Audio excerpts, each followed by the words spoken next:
నైరుతి రుతుపవనాలు ముఖం చాటేశాయి. ఇప్పటికే నైరుతి సీజన్ సగం ముగిసిపోయింది. అనేక రాష్ట్రాల్లో భారీ వర్షాలు కురుస్తున్న ఏపీలోని సగం ప్రాంతాల్లో వర్షాభావం నెలకొంది.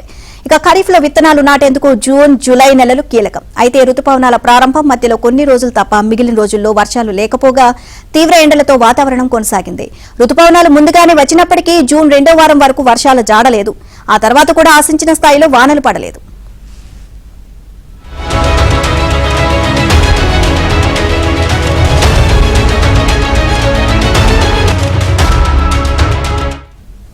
బంగాళాఖాతంలో అల్పపీడనం ఏర్పడినప్పుడు కోస్తాలో 1-2 రోజులు వర్షాలు కురిశాయి తప్ప రాయలసీమలో వర్షాభావం కొనసాగింది.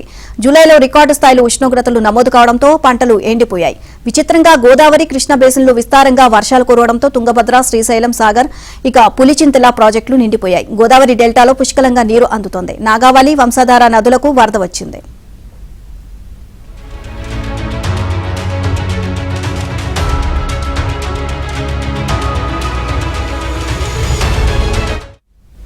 జూన్, జూలైలో ఏపీలో మంచి వర్షాలు కురుస్తాయి అన్న ఐఎండీ అంచనాలు తప్పాయి. నైరుతి సీజన్ తొలి 2 నెలల్లో ఈ ఏడాది పడినంత తక్కువ వర్షాలు గత 10 ఏళ్లలో లేవు అని గుర్తు చేస్తున్నారు. ఈ ఏడాది ఏకంగా 25% తక్కువగా నమోదైంది. నైరుతి రుతుపవనాలు సీజన్లో తొలి 2 నెలలు ముగిశాయి.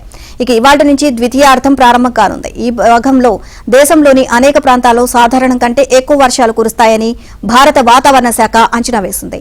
ఈశాన్య రాష్ట్రాలు, కేరళ, కర్ణాటక, ఏపీలోని ఉత్తర కోస్తాలోని పలు ప్రాంతాలు, బీహార్లో ఎక్కువ ప్రాంతం, ఒడిశా, జార్ఖండ్, పశ్చిమ బెంగాల్లో కొన్ని చోట్ల సాధారణం కంటే తక్కువ వర్షాలు కురుస్తాయని పేర్కొంది.